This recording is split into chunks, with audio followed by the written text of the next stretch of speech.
الذي رفع أقواما بصدق الإيمان وجعلهم منارات يقتدى بها في ظلمات الزمان ونور قلوب أوليائه بذكر الصالحين وجعل في سيرهم عبرة للمعتبرين وأشهد أن لا إله إلا الله وحده لا شريك له شهادة تشرح الصدور وتورث صاحبها السعادة والنور وأشهد أن محمدًا عبده ورسوله صلوات الله وسلامه عليه وعلى آله وأصحابه الأطهار الذين باعوا الدنيا بالآخرة وأخلصوا لله فازوا بالدارين ومن تبعهم بإحسان إلى يوم الدين.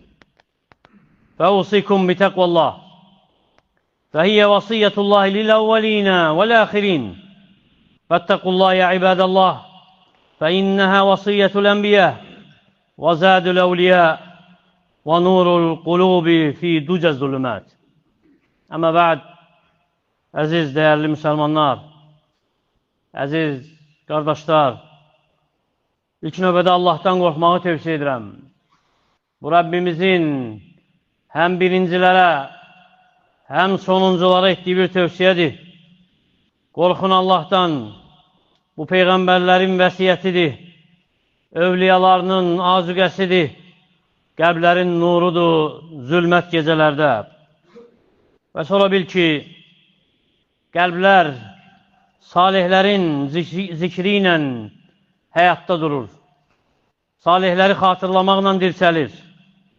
Nəfslər onların xəbərlərini öyrənmək üçün can atır. Qulaqlar onların xəbərlərini eşitmək üçün açılır. Xüsusən də əgər o salihlər Allahın seçdiyi bəndələrdirsə, Peyğəmbəri üçün seçib ona səhabə etdiyi, yoldaş etdiyi, dinini təbliğ edən, risaləsini təbliğ edən kəslərdirsə, ona görə də o səhabələrin xəbərləri ilə, onların həyatını öyrənməklə Allaha yaxınlaşmağa çalışacağıq.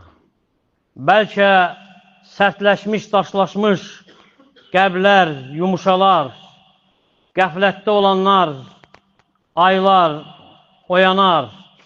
Ona görə o qövmün xəbərlərində bir dayanaq. Xüsusən də elə bir zamanda ki, mədəniyyət adı altında fikir müharibəsi getdiyi bir zamanda, əxlaqların pozulduğu bir dövrdə nəfslər ehtiyac duyur onların xəbərlərinə. Çünki nümunə olacaq kəslər demək olar ki, yoxdur yer üzündə.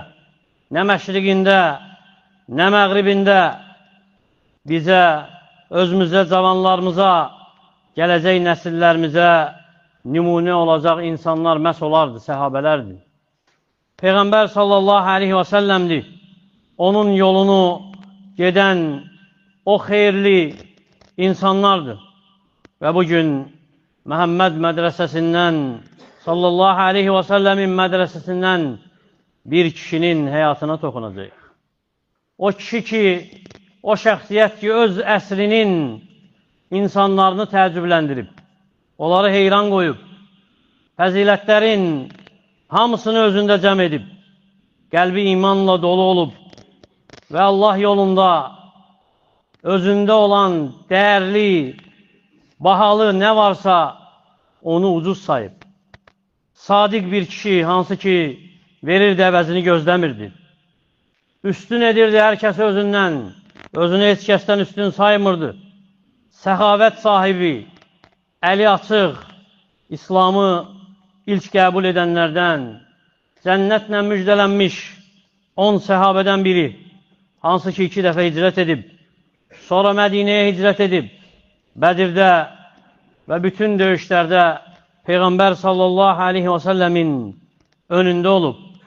Ona görə də mənəviyyət cəhətdən, şərəf cəhətdən üstün biri idi, iffətli idi, əli açıq idi, baxmayaraq malı çox idi, lakin qəlbi mətin idi, qəlbi zəngin idi. Zənginlik onun qəlbinə təsir etməmişdi. Səxavətli idi, çox əta edən, bağışlayan idi. və qəlbi, gözü, göz yaşları ilə doluydu Allah üçün. Şükr edən bir varlı idi. Uğur qazanmış bir tacir, Əbu Muhammed Abdurrahman İbni Avf, İbni Abdü Avf Əz-Zuhri, İbni Abd İbni Haris, İbni Zuhra, İbni Kilab İbni Murra, İbni Ka'b İbni Lüey, Əl-Quraşi Əz-Zuhri. Bəni Zuhra qəbiləsindəndir. Peyğəmbər sallallahu aleyhi və səlləmin dayılarının qəbiləsindəndir. Anası tərəfdən ona qohumdur. Və yaşayıb saf bir mühitdə, saf bir ətrafda boya başa çatıb və qövmü arasında seçilib müdrikliyi ilə, dərin zəkası ilə, düşüncəsi ilə, rəyi ilə, ağlı ilə və cahiliyyə adətlərini, cahiliyyə ədəb ərkanını, hansı ki bəla idi, onlar üçün hələ İslamdan qabaq əhəmiyyət verməyib ona. Atıb kənara və ilk səhabələrin içərisində cahiliyyə dönəmindən içkini öz nəfsinə haram edənlərdən biridir. Və iman qəlbinə girməsinə baxsaq, görərik ki, İslamın ilk müjdəsi gəldiyi gündən Allah Teala ona iman verib qəlbinə. İslamı qəbul edib. Əbu Bakr Siddiq İslamı qəbul edəndən 2 gün sonra elə Siddiqin əli ilə və 8 nəfərdən biridir, hansı ki İslam gələndə yer üzərində onlardan başqa müsəlman yox idi. Və cahiliyyədə adı Abdülkəbə olub və bəziləri deyib ki, Abdü Amr deyirdilər ona. Və Peyğəmbər sallallahu aleyhi və səlləm onu Abdurrahman adlandırıb. Sonra İbni Avf bir müddət sonra iman etdiyinə görə necə ki digər səhabələr əziyyət görüb, o da əziyyətdən qaça bilməyib. Səbr edib, qatlanıb o çətinliklərə, sinə gəlib əziyyətlərə və nəhayət hicrət edib Həbəşistana. 3 ay orada qaldıqdan sonra yenidən Məkkəyə qayıdır. Sonra yenidən Həbəşistana hicrət edir və bir müddət sonra yenə Məkkəyə qayıdıb.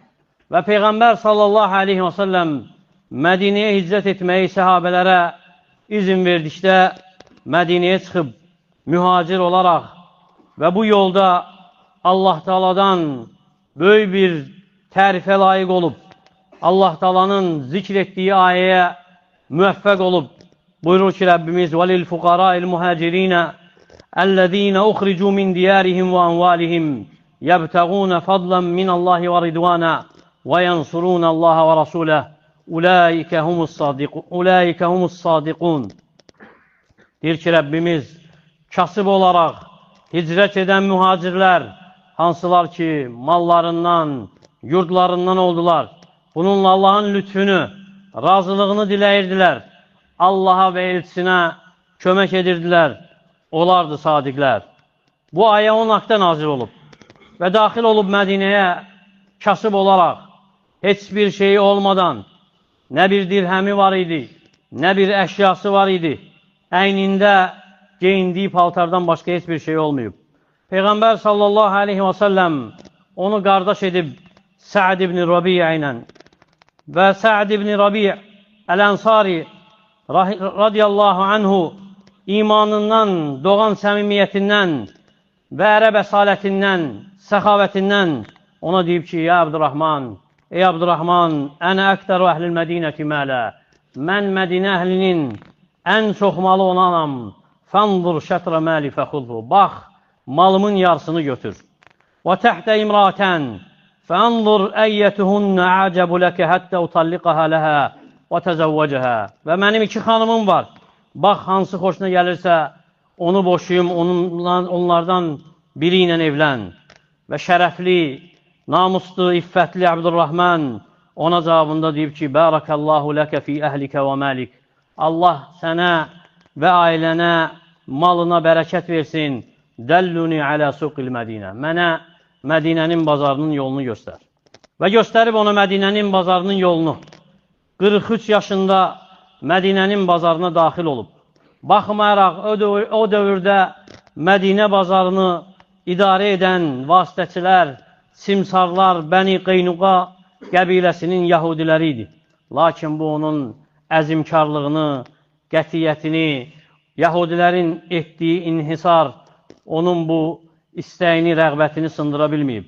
Əksinə, yarışıb onlarla bazarda, ticarətdə alver edib, alıb, satıb, qazancı əldə edib, yığıb və bir müddət keçəndən sonra qazandığı o halal, zəhmət onun üçün varlığa çevrilib. Allah Teala onun o çalışqanlığını, onun iffətini onun üçün bərəkətli edib və bir müddət sonra Peyğəmbər sallallahu aleyhi və səlləm onu gözəl bir görkəmdə görür, gözəl bir geyimdə görür, üzərindən ətiri gəlir, deyir ki, mə həzə yəbni Avf, deyir ki, nədir bu? Ey İbn Avf, deyir ki, ya Rasulallah, təzəvvəcdu imraətən alə vəzni nüvətin minəd-zəhəb. Bir toxum miqdarında olan qızıl əvəzinə bir qadınla evlənmişəm. Deyir ki, sallallahu aleyhi və səlləm, barakallahu ləkə əvlün bişət. Allah sənə bərəkət versin, bir qoyun da olsa toy ziyafəti ver. Və deyir ki, sallallahu aleyhi və səlləm, hədislərin birində, mə fətəhə insanun alə nəfsihi bəbə məsələtin, illə fətəhə Allahu aleyhi bəbə fəqr. Elə bir insan yoxdur ki, öz nəfsi üçün dilənçilik qapısı açsın, Allah Teala onun üçün kasıblıq qapısı açmasın. Lakin bu misal İbn Avfdan yan keçib. Heç kim əl açmayıb, əksinə öz zəhməti ilə əldə edib Allah Teala'nın ona verdiyi, lütf olaraq verdiyi bu mal, bu dövləti. Ona görə səhabələrdən biri ondan soruşanda ki, bimə adrakdə minət ticarəti mə adrakt. Bu ticarətdə əldə etdiyini nə ilə əldə etmirsən? Deyirdi ki, liənni ləm əştəri muibə. Mən qüsurlu bir mal almırdım. Və ləm uridu ribhən kəthira. Çox mal da istəmirdim. Vallahu yubariku limən yeşə. Allah Teala istədiyinə bərəkət verir. Və bərəkət verib Allah Teala onun ticarətinə. Elə bir şey almırdı və elə bir şey satmırdı ki, ondan qazanc əldə etməsin. Hətta öz nəfsinə bəzən təəccüb edirdi, heyran olurdu və deyirdi ki, öz nəfsi haqda لَقَدْ رَأَيْتُنِي لَوْ رَفَعْتُ حَجَرًا لَوَجَدْتُ تَحْدَهُ فِدَّةً وَذَهَبًا. Deyir ki, məni görsəydin, hətta bir daşı qaldırsaydım, onun altından qızıl tapırdım, gümüş tapırdım. Beləcə kasıblıqdan, heç bir şey olmadan, uzun illər çətinliyə qatlanaraq, yaşamdan sonra Mədinənin ən zənginlərindən olub, ən varlı insanlarından olub, sərvəti, malı, dövləti olduqca çox olub. Və xəbər verib Allah Teala bizə öz kəlamında ki, çox mal bəzən sahibi üçün bəla olur, fitnə olur, müsibət olur. Çünki mal silahdır, hansı ki, iki tiyəsi var. Hər iki tərəfi kəsir. İnsan ya ondan nicat tapır, ya da ki, ondan məhv olur. Lakin İbn Avfun şəni belə deyildi. Onun şəni malla başqa idi. Bilirdi haradan qazanmaq lazımdır. Bilirdi o malı necə istifadə etmək lazımdır. Ona görə radiyallahu anhu sərvət, mal toplamaq eşqində olmayıb. Əksinə bilirdi necə qazansın və hara xərcləsin və səxavəti və xərcləməyi xəlq edən Allah Teala o malı ona təslim etmişdi və onun əli ilə xərcləyirdi müsəlmanlar üçün. Və radiyallahu anhu malı xərcləməkdə heç vaxt simiclik etməyib. Əksinə gizlində də, aşkarda da, rahatlıqda da, çətinlikdə də qəlbləri öz malını xərcləməklə ələ alıb. Mədinə əhli sevirdi onu. Çünki Mədinə əhli demək olar ki, onun malı ilə yaşayırdı. Xərcləyirdi əhlinə, ailəsinə, yaxınlarına, qardaşına, toplumuna, cəmiyyətinə. Hətta deyilirdi ki, kənə əhlü Mədinə iyələn alə Abdurrahman ibn Avf. Deyirdilər ki, Mədinə əhli hamısı Abdurrahman ibn Avfun ailəsidir. 1/3 borcunu bağlayırdı. 1/3 borc verirdi. 1/3 kömək edirdi. Və Peyğəmbər sallallahu aleyhi və səlləmin bir gün sədəqə yığdığını eşidir. Eşidir ki, insanları səsləyir, qoşun hazırlamaq üçün sədəqə gətirmələrinə və gedir evinə tələsik olaraq qayıdır Peyğəmbər sallallahu aleyhi və səlləmin yanına tökür qurşağına 4000 dinar, hansı ki malının yarısı idi. Və Peyğəmbər sallallahu aleyhi və səlləm də dua edib onun malı üçün. İslam ordusu üçün 500 at verib. və bir dəfəsində də 1500 dəvə əta edib, torpaq satıb 40 min dirhəmə, sonra onu bölüb Mədinənin kasıbları arasında, qohumları arasında, mühacirlər arasında, Peyğəmbərin zövcələri arasında. Tabuk döyüşündə o vaxt ki, insanlardan çox, mala daha çox ehtiyac duyulurdu. Abdurrahman İbn Avf elə xərcləyib ki, o maldan sonra kasıblıq üçün bir daha qorxulmaz. Əzəmətli bir sədəqə edib. Elə bir sədəqə ki, hətta Ömər el-Xattab onun etdiyi sədəqəni görəndə deyib ki, elə zənn edirəm ki, Abdurrahman İbn Avf ailəsini heç nəsiz buraxdığı üçün günah daşıyır. Və gəlib fəzilətlərindən ki, Mədinə Yahudiləri onu ittiham edib riyada, deyiblər ki, Peyğəmbərə çox əta etməsinin səbəbi riyadır və Allah Taala onun haqda ayə nazil edib. Əl-ləzīnə yəlmizunəl muttəvəinə minəl müminə fis-sədəqat. O kəslər ki, könüllü surətdə əta edən möminlərə tən edirlər. Bu ayə onun haqda nazil olub. Bu çox malla, bu çox sərvətlə, lakin qəlbində təvəzzükarlıq daşıyıb. Çox malı onu təkəbbürlü olmağa sürükləməyib, özünü insanlardan üstün olmağa sürükləməyib. Əksinə, onu tanımayan, onu görsəydi kölələri arasında, qulları, xidmətçiləri arasında, onu onlardan seçə bilməzdi. Və radiyallahu anhu varlıqda, eləcə də zahidlikdə nümunə idi, varlı bir zahid idi, örnək idi müsəlmanlar üçün. Ömər el-Xattab radiyallahu anhu vurulduğu bir ərəfədə, hansı ki ondan sonra vəfat edib, Ömər radiyallahu anhu tövsiyə edir ki, 6 səhabədən birindən xəlifə seçilsin. 6 səhabənin birindən xəlifə seçilmək üçün şura yaradılsın. Onlardan biri də Abdurrahman İbn Avf idi, onun adını zikr edir. Lakin radiyallahu anhu xilafəti istəmir. İmtina edir vəzifədən və razı olur ki, xilafət 5 nəfərin arasından seçilsin. Və radiyallahu anhu çox oruç tutan idi. Gecələri ibadətdə keçirən idi. Şücaətli idi. Hər zaman döyüşdə öndə olanlardan biri idi. Peyğəmbər sallallahu aleyhi və səlləmlə dedi ki, heç bir döyüşdən qalmayıb. Bütün döyüşlərdə iştirak edib və az bir kəslərdən biridir ki, Peyğəmbər sallallahu aleyhi və səlləm Uhudda bir kənarda bir neçə səhabə ilə tək qaldığında Abdurrahman İbn Avf onlardan biri olub. Onların içərisində olub və yaralanıb ağzından, dişləri sındırılıb, ondan sonra nitqində açıq aydın qüsur yaranıb, danışığında bu seçilirdi. Və həmçinin əzəmətli yaralar alıb, gəlib ki, bəzi rəvayətlərdə 20 və bir neçə yara alıb və yaraların bəzisinin dərinliyi o qədər böyüdü ki, bir kişinin yumruğu o yaralara girə bilirdi. Və o aldığı yaralardan biri də ayağından aldığı yara onu ömrünün sonuna qədər şikəst edib. Həmçinin kövrək bili idi. Peyğəmbər sallallahu aleyhi və səlləmin Uhudda başına gələn hadisəni xatırlayanda, onun gördüyü çətinlikləri zikr edəndə göz yaşını saxlaya bilmirdi. Və bir gün yığışır öz əshabı ilə yemək üçün və süfrəyə yemək qoyulduqda ağlayır və deyir ki, əshabı ona, mə yubkikə ya bə Muhammed, səni ağladan nədə ya bu Muhammed? Deyir ki, mətə Rasulillahi sallallahu aleyhi və səlləm, Peyğəmbər sallallahu aleyhi və səlləm vəfat etdi. Və mə şəbi'əhu və əhlu beytihi min xubz-ı şəir. Nə özü, nə ailəsi arpa çörəyindən doymadı. Peyğəmbər sallallahu aleyhi və səlləm onu Əbu Bəkrin və Ömərin də olduğu bir orduya əmir təyin edib bir dəfə. Dəvmətəl Cəndəl adlanan yerə göndərib ki, müsəlman karvanlarının qabağını kəsən o qəbilə ilə mübarizə aparsın. Bu fəzilətlərlə yanaşı İbn Avf radiyallahu anhu üçün əzəmətli bir mükafat olub ki, o mükafatdan üstün bir mükafat yoxdur onun üçün. O tac, hansı ki qoyulub onun başına, o taca doğru uzanan boyunlar, baxan gözlər, hamısı arzu edib ki, o tac onların başında olsun.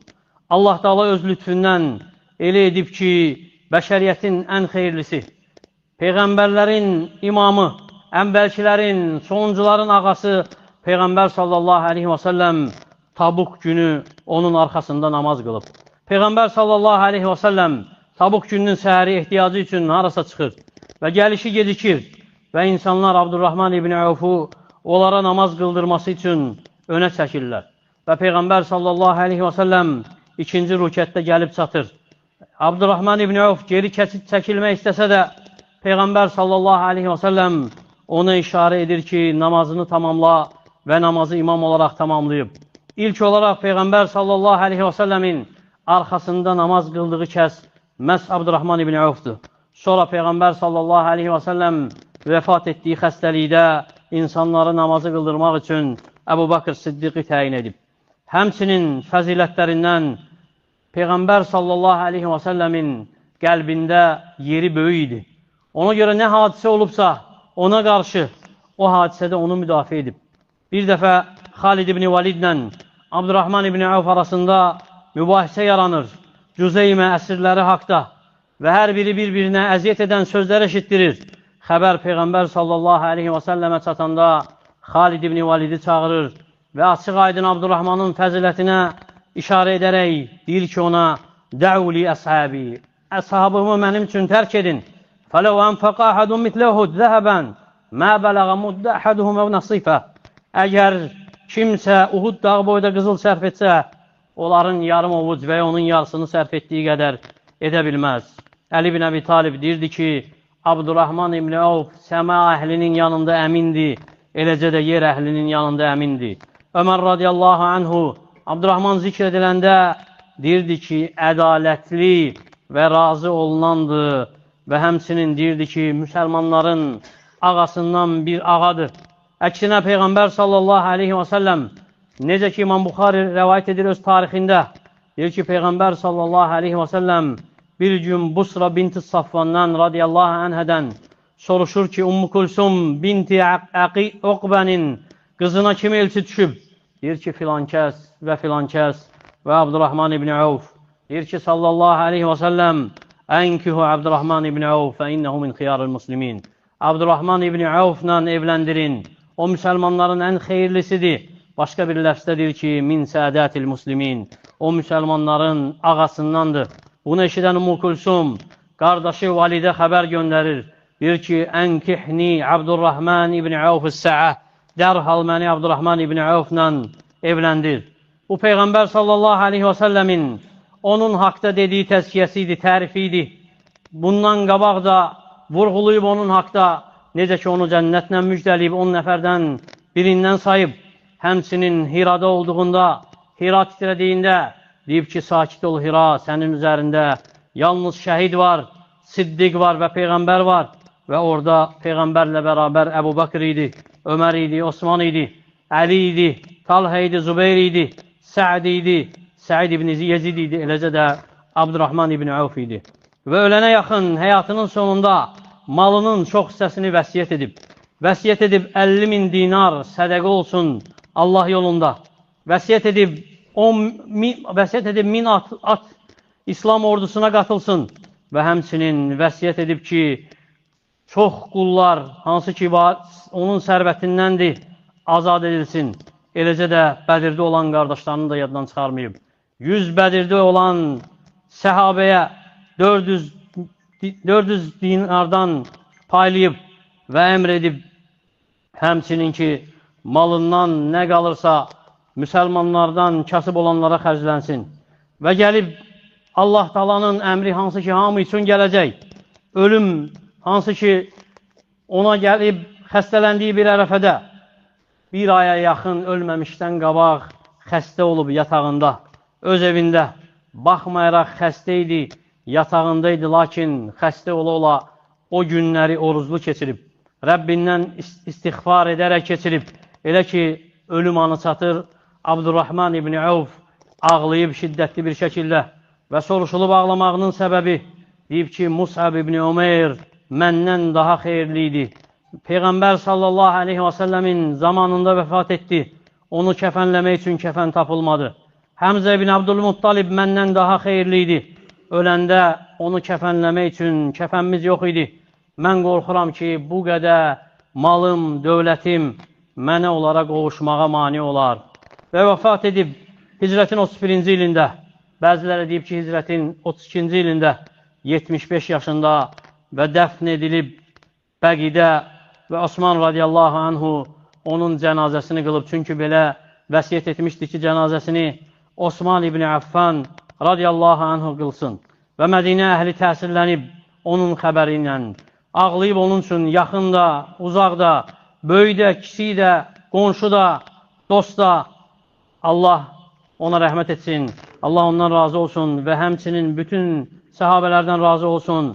Bizi və onları kəramət diyarında bir yerə cəm etsin, Firdevs cənnətinin əhlindən etsin. Allah Teala bizə eşidib faydalardan etsin.